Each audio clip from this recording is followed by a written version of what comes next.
د افغانستان د کرکټ د ټیم هغه ریکارډونه چې تر اوسه هیڅ هیواد نه دي مات کړي.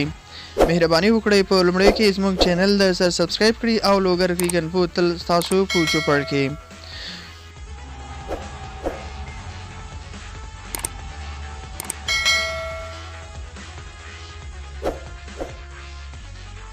د افغانستان ملي لوبډلې په شلاوريزو لوبو کې یو پیاوړې لوبډله ده او په دغه لوبو کې ځینې ریکارډونه هم لري.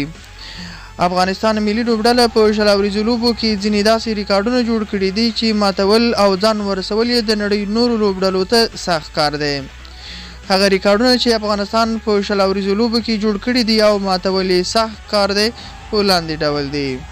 لومړی 10 شلاوريزو لوبې پرله پسې ګټل چې دغه ریکارډ اوس افغانستان له ځان سره لري. دوهم په شلاوريزو لوبو کې تر ټولو لوی هدف او تر ټولو زیاتې منډې افغانستان په یو پاڼۍ کې کړې دي چې 209 منډې چې د ایرلینډ په خلاف په 2018 میلادي کال په هندوستان کې وکړې.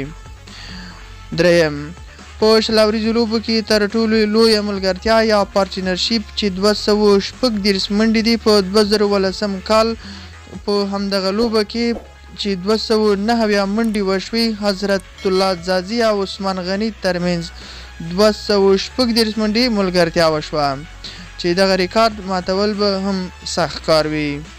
څلورم حضرت الله ځاځي په دغه شلاوريزو لوبه کې په یو پاڼۍ کې 18 شپږیزې ووهلې چې دغه شپږیزو وهل هم په یو پاڼۍ کې او په شلاوريزو لوبه کې آسان کار نه دی.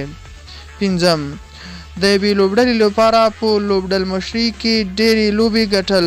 اصغر افغان اوس هغه لوبډل مشر دی چې تر ټولو زیاتې شلاوريزې لوبې ګټلې دي.